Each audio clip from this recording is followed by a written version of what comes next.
We're live. We're live. Welcome back to Modern Mommies here on TweetTalk.tv. I am Alexis Ann Moore, and I'm the creator of Superhero Children, and I'm a mommy of a beautiful almost 3-year-old little boy, and I'm happy to be back here. And with me, I've got Jennifer Perry. How are you doing, Jennifer? Good. How are you doing? I'm doing well. I'm doing Good. well. And everybody out there, we are Modern Mommies. We are a show for mommies about mommies, and we're going to be talking about all things mommy related here on TweetTalk.tv every Wednesday at 6 p.m. You can join us live in the chat room. If you're catching our show live right now, please join us in the chat room, and we can talk in real time that way. Okay. So, Jennifer. Yes. I am wondering what is going on with you today. Not a lot. Just working and juggling, working and family and all of that good stuff. We have football games and Yeah. a sick baby, and so, just juggling life. I totally understand. I was running late for the show because my little guy had a late nap. It's like which that sounds like luxury. I mean, it was luxury. That's why I let it go. It was a busy day. Uh, but yes, so it's funny us being mommies and having to be punctual for a TV show, huh? Yes, because it never fails, something happens.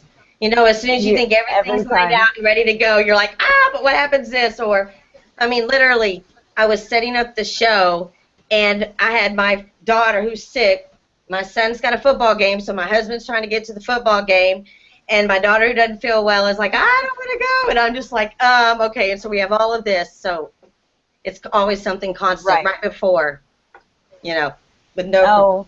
Oh, my son has a special skill, and that is we can be ready to go 2 hours before time, right? Like I can be on it. I can be like, this is important, and we're going to plan the whole day around being on time for this event.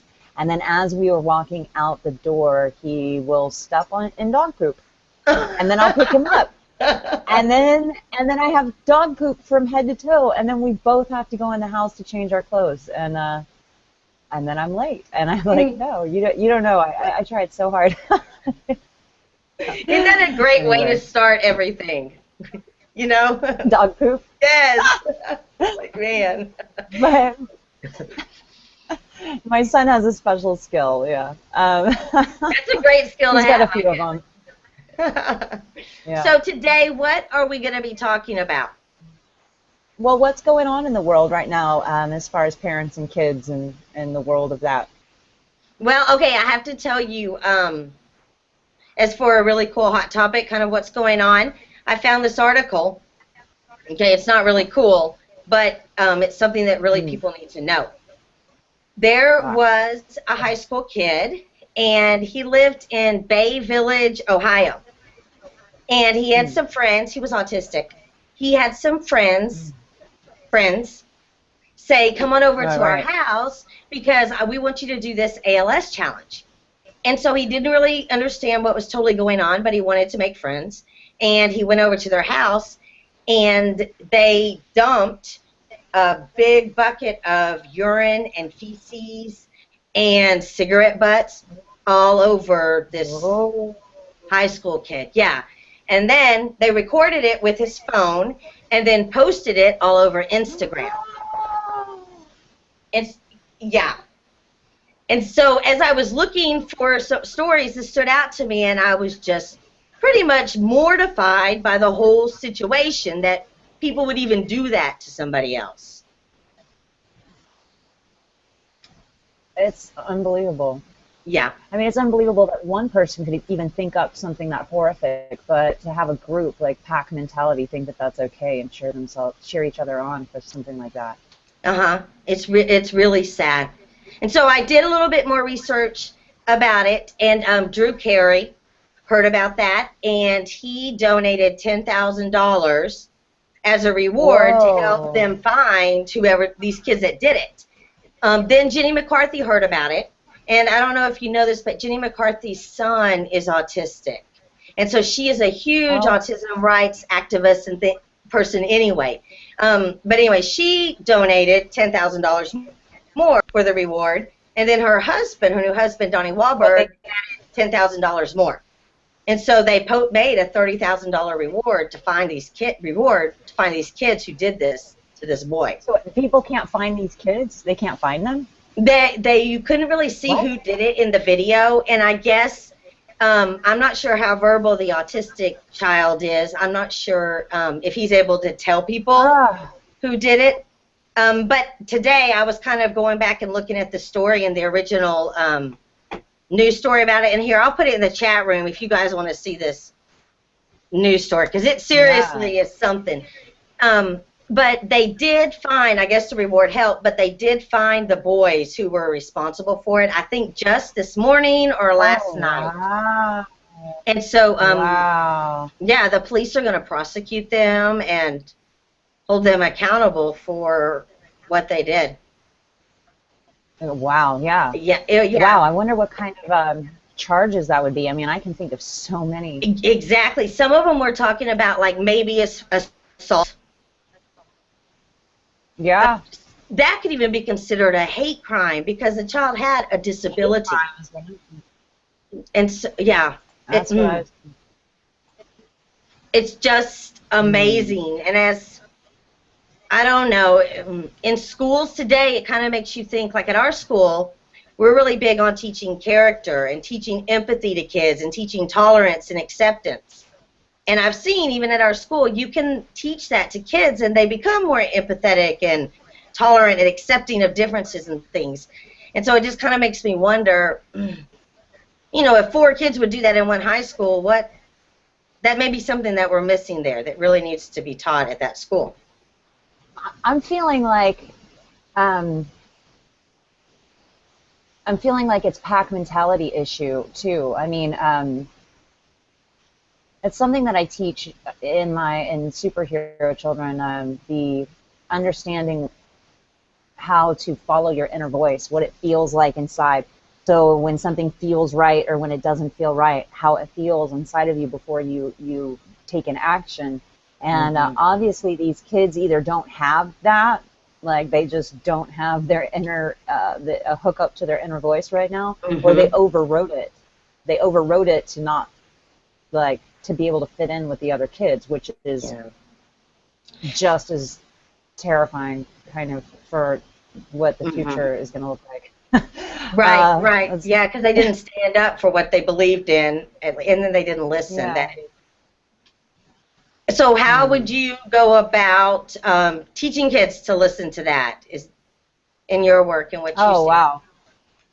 Well, you know, it's a 2-semester class, superhero children. Well, when I teach at the after-school program at the public school, so it's a gradual process. But I start off by explaining the science behind it so that they know without a shadow of a doubt that this is really what's going on. And then we do neat experiments to feel the energy in our bodies. So now they know it's there, they feel it's there, and then once we start to we do a practice in the class where we imagine something that makes us feel really angry. And then we pay attention to what we feel like inside, and we feel like this, closed off, you know, and there's nothing flowing, and it does not feel good. And any choice that you make from that place is going to not be in your best interest or anybody else's best interest. When you feel scared, it's the same thing. It just kind of covers more of your body, the closed offness, and again, you won't be making the right choice. But then when you feel love, you feel like just completely expanded, and you can flow with good ideas. And so that feeling, we practice that enough in class to where the kids can instantly call on what feeling they have inside. And so if something makes them feel like this, then they do it. If it makes them feel like this, they know that not only are they probably going to be doing something they shouldn't do, but it's going to feel really bad to them on the inside while they do it. So they just choose not to. That takes like a really self-awareness, like, you know, just being aware of yourself and loving yourself enough to do what makes you feel good and not do what doesn't feel good. Right. So, and it all starts with that self-awareness. So that's cool that can be taught too. Yeah, it can be taught. It can be taught. And what's neat is I have this superhero children principle of dude, don't eat my donut. And that's how I teach my young kids about energy vampirism without using a word like vampirism. Mm-hmm. And because their electromagnetic field is shaped like a donut around you. So it's either feeling really big and you love yourself and everything is all right, or it's really small. And bullies are people that have small donuts, don't know how to build them up their own way. So they go around and they find people with donuts that are perfectly open and they're not paying attention. They go eat their donut. And so now my students are able to gang up against bullies and say, don't eat my donut. And it's really cool. So my students would have not participated in this bunch of crap. Yes, that's what I say too. My kids at school, there is no way they would have done. There's just no way. They would have been the ones to stand up and say, don't let this happen. Yeah, so that's, yeah, I guess a learning experience. I try not to be judgmental, but it shows you where you need to work, for sure. And then as a mom, it's funny because, go ahead. Because when you think of this situation, you're thinking about how you can do that to somebody else, but really the truth is it's an incredible amount of lack of self-love that's going on with these kids doing that to somebody else. Right. Absolutely. Yes. Because if you love yourself, you're spreading love. Hurt people. That's what I always say. So they must have been hurting in some way. Yeah. Wow. Yeah, that was a good hot topic for this week. Tell me what we are going to talk about next. About the lively debate of to spank or not to spank. I wrote a blog about it. Dun, dun, dun. Dun, dun, dun. It's in the Modern Mommies Nano blog. A blog on this right now is just based on my 3 years experience. What I thought I was going to start off doing, what came up, and then how I handle it and view the whole thing now. But I've had times where I've been pushed past my limit, and spanking has seemed like the only thing that would work. Mm-hmm. But the couple of times that it has come up where it really was just for dramatic effect, no actual pain inflicted or anything like that. Just the fact that I went through the motion of it.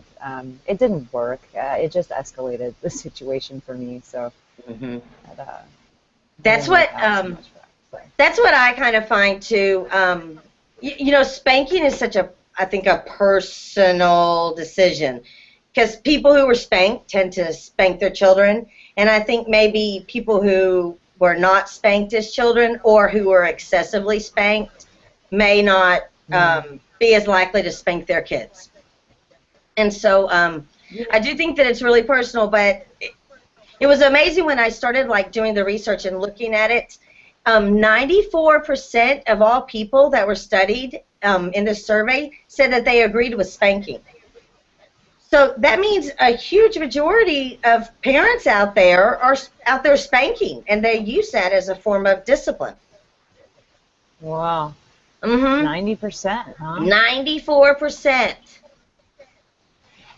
I'm feeling like I have little intuitive flashes when we talk about stuff, and then just the idea pops in. But I'm feeling like this might be because we no longer have the village raising the children, because I feel like a number that high is because we are really stressed out individuals. Absolutely. I don't think it's natural. Being a single mom, it is absolutely not natural for me to be at home with my child and running my own business so that I can be home taking care of my child and doing it the way I want to. And we are so in each other's presence all the time. Yes. It's you need a little bit of a break from your kiddos. Go ahead. My village. Yes. I love the village that I do have is really meaningful to me. I do think that support systems help because it takes away some of that extra stress on parents. I think maybe parents tend to spank more when they're stressed out or they're in a hurry or they're anxious. And so they just kind of try to think of something that might solve the problem really quickly. And so I think that with having a village around you, it kind of helps alleviate some of that stress. Well, plus you can just walk away, you know? You just walk. Mm-hmm. That is really important. I personally find that to be the best discipline tool, is to just walk away. Mm-hmm. You know, not leaving him alone when I have a village, but if I am so tired or whatever that I can't handle the situation without getting as upset as my kid or more, then it's whatever my action is going to be from that place is not going to be creating calm, loving, you know, a calm, loving environment at all. So exactly. And what and what a gift you're teaching your kid, because you're teaching your kid that when you're frustrated or stressed out, you can walk away and cool off for a little while before you decide what to do, instead of hitting or screaming or throwing something. You know, a lot of it is in what we're modeling to our kids. And so you kind of have to think about that, and that too. And that it's okay to be frustrated and to not deny it, but go handle it. You know, go handle it. Absolutely. You know, when I was looking in some of that research, all of the research showed there was no research out there that said that spanking was good or bad. None. All of it was kind of like indecisive. But something that was interesting in all the kids and adults that were polled, children who were spanked, as they grew up as kids, they tended to explain the spanking as they had done something wrong or something was wrong with them, and so they deserved that spanking. And children who weren't spanked didn't have that stigma or that negative kind of thought with them. And so I thought that that was kind of interesting, because I don't want my kids to grow up thinking something's wrong with them. You know? Yeah, it's like imprinting. When something dramatic happens, you remember that moment. So I could see how that would be less of a correcting tool and more of a statement tool. You know, like, here you go again, you little, you know. It doesn't teach kids like problem solving and ways to solve their problems. No. You know, and I know that absolutely not. As an adult, there are people that make me mad or who don't do what I want them to do, but I don't get to go off and whack them. And so you don't. And there are lots of people at my job who don't do what I want them to do. But that's why I laughed so hard. Oh my goodness, if spanking were a thing for grown-ups. Exactly. Yeah, there was a school district who got in trouble not too long ago because an adult AP, a male AP assistant principal, paddled two female high school students. They were like 15 and 16. Because there are still 19 states in the United States that allow corporal punishment in schools. And Texas is one of them. And so, yeah, that school district got in some trouble because it raises all kinds of concerns and situations and things. You said a couple minutes ago about the about not being able to solve your own problems because you're being corrected all the time. There are studies out there. I didn't save the links for them, but you can look them up. And viewers, you can look them up if you want to. But I'm not stating this scientifically or anything. But I did read that there are studies out there that did test brain function of heavily spanked children. And now these are children that got spanked at least once a week, usually with an object for the duration of 3 years or more. And these children showed a significant reduction in gray matter in the prefrontal cortex. And that space is used. I hope I remember this correctly. I am the science lady. But just bringing it up in discussion without all my info, it is for self-recognition, like really knowing yourself, and for being able to recognize and judge others. So that goes along with you are probably expecting that everybody kind of is coming from a negative place and wants to hurt you, so you react to them that way, even if they are giving you a hug or something. Your brain just doesn't really register. Mm-hmm. I don't know. That And makes sense. it's also the place responsible for problem solving. And I don't know if it's because of traumatic effects that the brain matter went away, or for the fact that these kids never got to figure out for themselves how to choose right and wrong action. I mean, that's what I teach my students when they're feeling their energy. Like, I feel that this is the right choice for me. I feel that this isn't. Those kids that are being controlled by fear and pain aren't getting to make those decisions. So, okay, grown-ups, they might sit still while you're at the bank, but they're going to be, you know, like, not very high-functioning human beings for the rest of their life, or not as high. I'm sorry, that wasn't very nice. That wasn't very nice.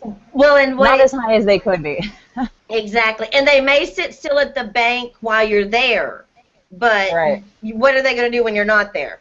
Because really, when you're spanking your kids, you're teaching them to kind of be scared of you, the hand, the person.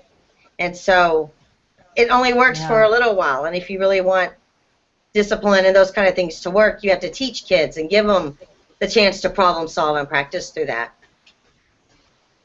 And that goes along with any kind of negative, like, cruel abuse. I mean, telling a child that, you know, that they're stupid, or just being verbally abusive or scary. Just being scary is going to do that. I know a little kid whose parents control him so much that, like, when he's out with a group of kids, they're constantly calling him over and embarrassing him in front of the kids. And he's little. He's a little boy. But they're standing. It's like, you know, a group of families, and all the children are down around the feet playing, and they're holding him and won't even let him, like, be on the ground. And he's like 4, 5. So, I mean, that's kind of excessive. Like, let the kid run and play, but they're so controlling about every moment that even, like, being out in nature, like, don't get dirty. And I saw this kid, when his parents weren't looking, they called his name, and he grit his teeth and growled between his teeth and said, no. I was like, oh, this kid, he's going to snap. Like, he's going to snap. Like, let them screw up a little bit, you know? Yes, that's how they learn. And, you know, I would much rather my kids screw up when they're young, when the consequences aren't that high, than when they're 22 or 23 and jail comes in, decides the consequences, you know, or the judge. So I'd much rather, and we can teach through that, so life doesn't have to teach them that, because life is a sucky teacher. But now what? Yeah. I need a nap.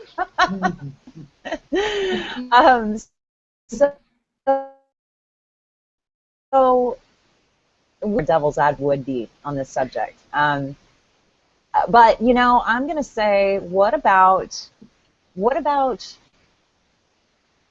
my son? I can not negotiate, I can explain myself to him and help think about it. And if you read the blog, Spank or not, I love him dearly and I appreciate he's that way. But all of the methods I have for getting him to do what I need him to do in any moment, they're not as immediate as a spanking would be. That would be immediate. So what about in the times that you need them to listen, and you need to listen now? You need them to listen right now. What do you do? What do you do? Are you like in safety situations, things like that? Yeah, safety situations, or like maybe you are somewhere in public and they need to not be jumping up and down, being loud and spitting all at the same time, or something a kid would do without, I don't know. I'm thinking of my 3-year-old. Yes, doing something dangerous, or just listen now, child. Like, I don't want my kid to jump every time he hears my voice. I don't want him to be scared, but I also don't like repeating myself over and over again. Right. That's a good argument for spanking, you know? I think though, and that's, lots of people say that spanking is a strategy that they use and that it works. And so if it works for you and it fits with your philosophy, I think, who am I to tell you otherwise? I I think that there are other strategies that you could use instead of spanking too.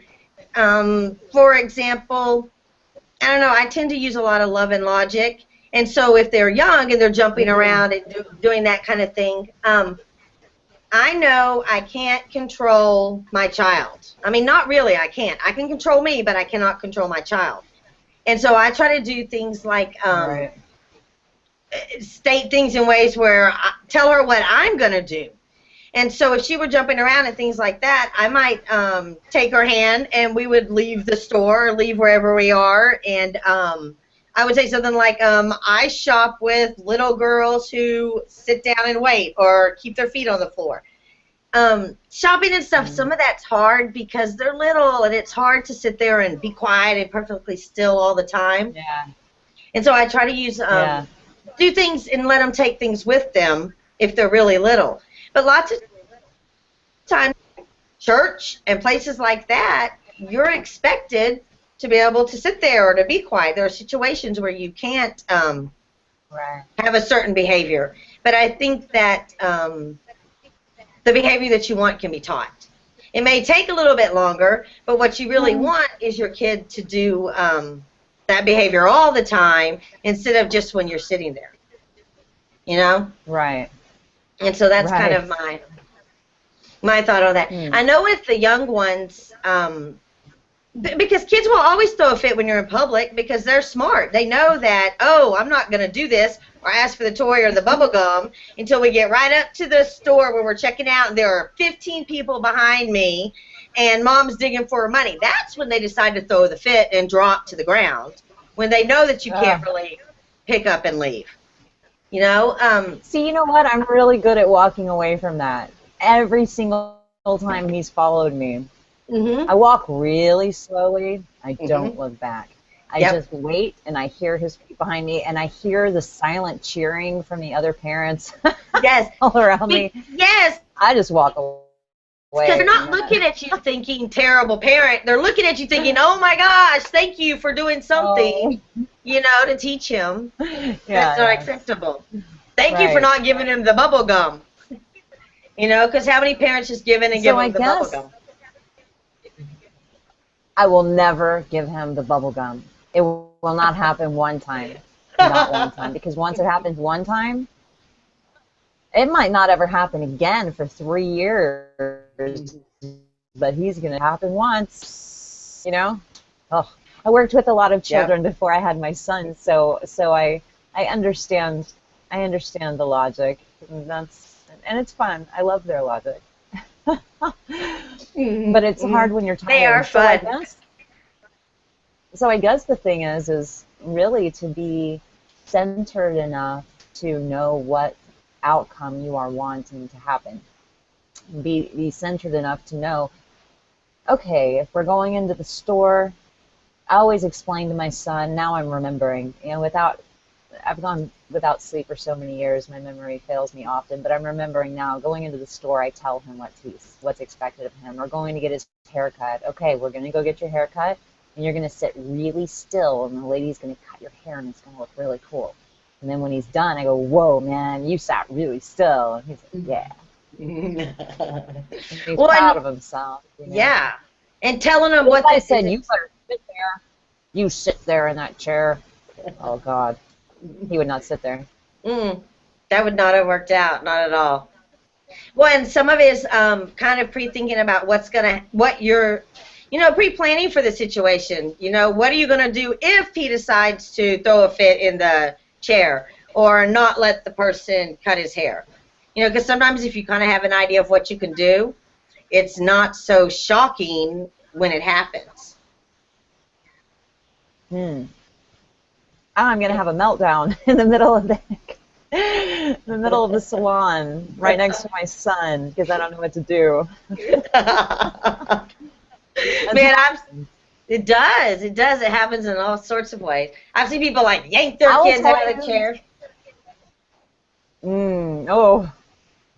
I will say that some of my proudest moments, a couple of my proudest moments as a parent have been, I've apologized to my son immediately following one of my least proud moments, and look at him and say, wow, man, I just yelled at you. I'm so sorry I yelled at you. I was really frustrated. And he says, yeah. Okay, can I give you a hug? Yeah. Okay. We should have just talked about it. Yeah. So I like that when I'm able to catch myself. I like being able to do that for him, because then it shows him that you're allowed to screw up. You don't have to be perfect all the time. Just come from love as soon as you realize it, and do what's love. That's all. What a great thing to do, though. I bet you have a loving kid, too. You know? Oh, he is. Half the time he's incredibly loving, and then the other half he's just this rambunctious boy who likes to run around with sticks, and my son really likes fake weapons. You have a son? Did your son did he walk around with weaponry? My son, he's almost 3. He walks around with a foam battle axe. A battle axe and a Thor hammer and a water gun and a stick, all at the same time in his utility pockets. Isn't that crazy? Yeah. All boys do it, I swear. I even had I had a friend who didn't believe in guns or any violent toys, any toys at all that could even be construed as weapons. But they'll find sticks or rocks or roll-up papers to still make weapons. It's crazy. Yeah.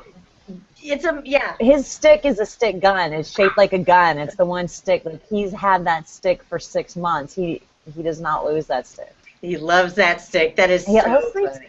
He sleeps with his weapons. Oh my God. So yeah, he's loving. He's super loving half the time. But when he is loving, he is like so empathetic. Yeah. And that's important. And I really feel like that's because he's not afraid of his nurturer. When I've had, I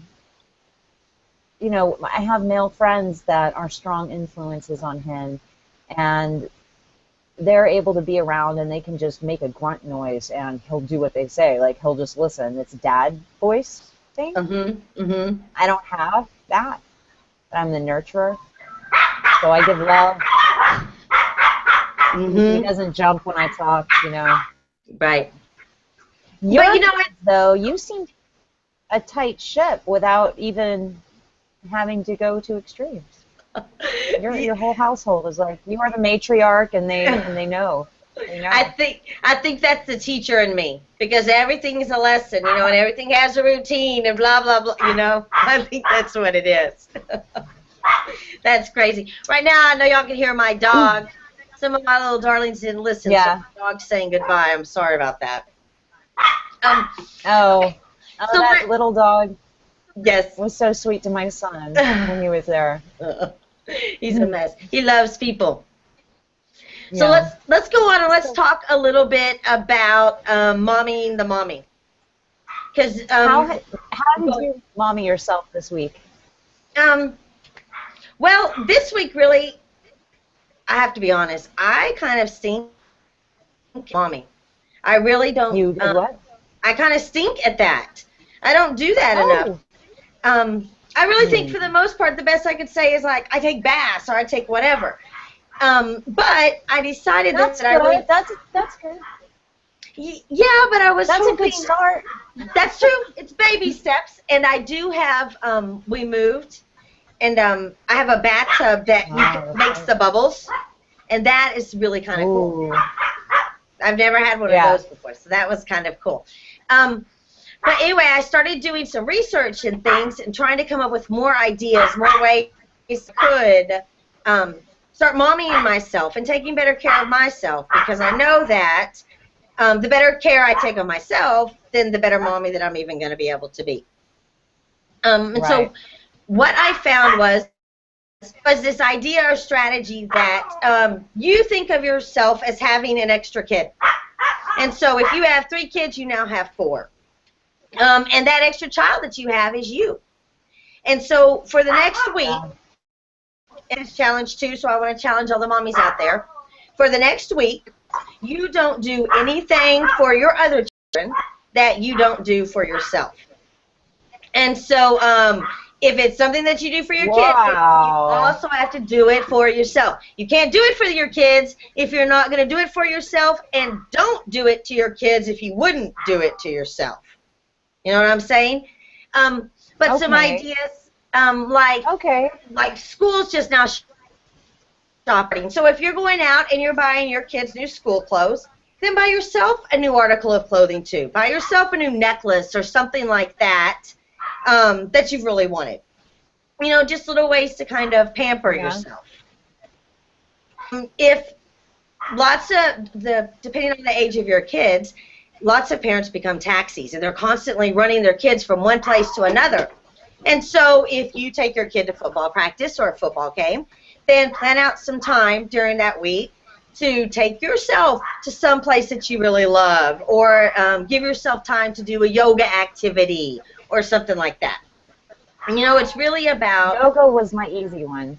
Yoga was, for me, that was my starting place, because it required that I had to set it up ahead of time to have childcare, so I knew for sure it was going to happen.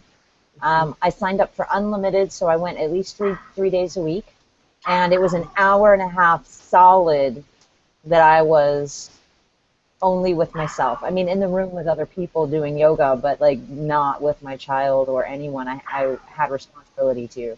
Right. And it was nice, because that was a snowball effect from there. From there, my life just improved a little by a little, like every day following that for the last few months. And now I just take good care of myself. And my son is used to it and gives me time. Yes. And I think that you said it's a snowball. The more you do it, the more you see how it's helping you and changing your life around you. So it's almost easier to keep taking care of yourself and doing those little things. That's kind of my hope. You shouldn't feel guilty. I know you shouldn't feel guilty. You shouldn't feel guilty. I just think that it's something that I need to kind of make time to do. And, you know, and just like starting off small, the bath is good, but start off small so it just becomes a habit. You know, even if it's like cook something that you like very, very much without questioning whether or not your kids are going to like it too. Like make yourself a special smoothie that's just for you or something, you know, but like start off really small and then it just kind of becomes a habit. Or you see how easy it is and then it just isn't hard to maintain that, you know. Mm-hmm.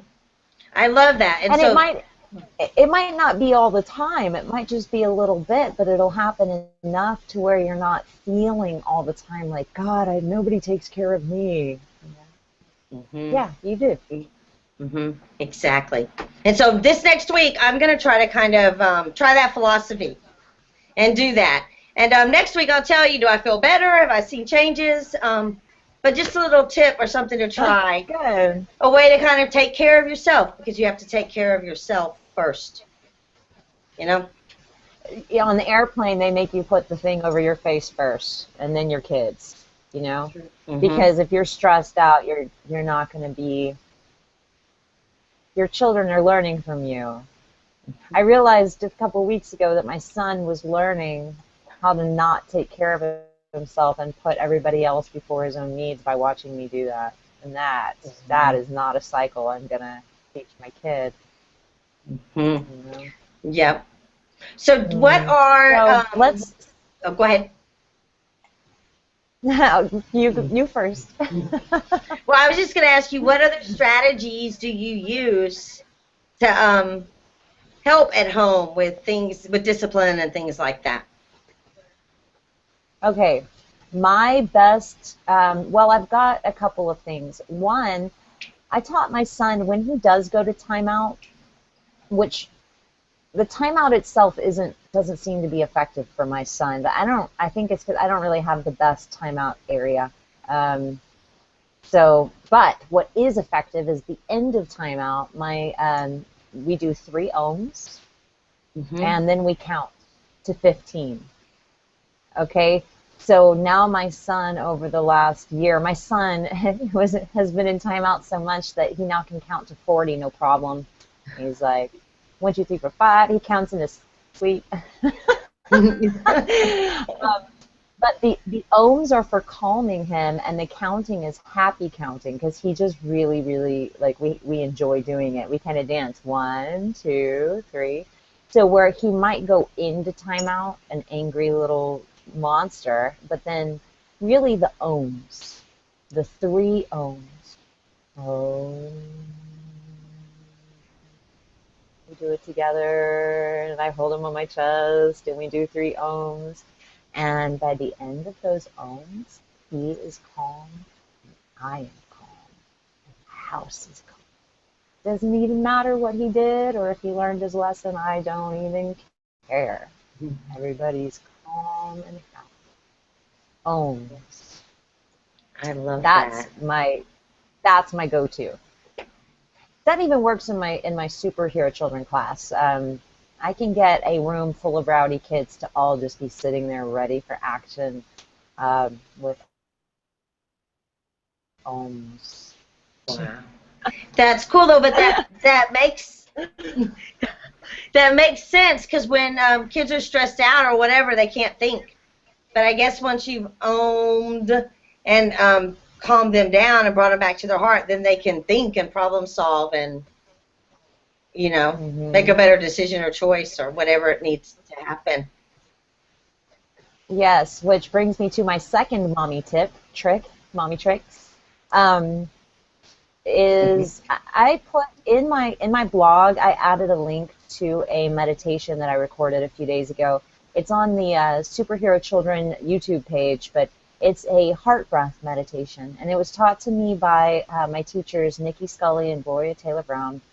And what I use it for is to ground myself and to really to feel that energy flow I was mentioning before, to feel it and to direct the flow of energy and build my vibration of love. Okay? So for those that don't, I speak in energy words, that's my language. Basically, it's making your vibe really high functioning, love vibration. So that way, whatever action you take from there, you are going to be creating beauty around you for yourself and for everyone involved. So the reason I added that meditation is so that because when it's practiced enough to where it's something that it can happen instantly, because you know what it feels like. You can call this feeling in, and you can control this flow of energy within 2 seconds, just with a quick inhale and then an exhale, and boom, you can be centered and focused and calm. And when you are there, then you can feel what needs to happen to have the greatest outcome. So I added that meditation. There are two links. One is an intro, and the other one is the actual meditation. So you can watch the intro so that you know what I'm talking about in the meditation tutorial itself. But to me, that's an invaluable tool. I think I said that twice in the video, but seriously, I use it all the time. And we can find that on your mommy blog, on the Modern Mommy blog. It's on the Modern Mommy blog from this week. The one it's at the end for the helpful links for your journey. Blog for the mommy journey. Yeah.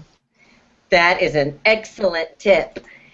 We are about out of time for today. Well. We have been talking. Yes. I've been having fun. So tell us next week. Next week we are discussing. Oh. Did we discuss this yet, Jennifer? I don't know. We'll think about it. We'll talk about it. We had okay, mommy needs a nap, everybody. Jennifer, you and I had a conversation in my head where we had this ironed out, and I just opened my mouth to say it, and then I realized that conversation didn't really happen. It works, I need to sleep. Yeah, I don't know yet. I've been so busy this week. I was just really happy to be here today. So next week, I think I'm kind of feeling like we should go over some healthy food.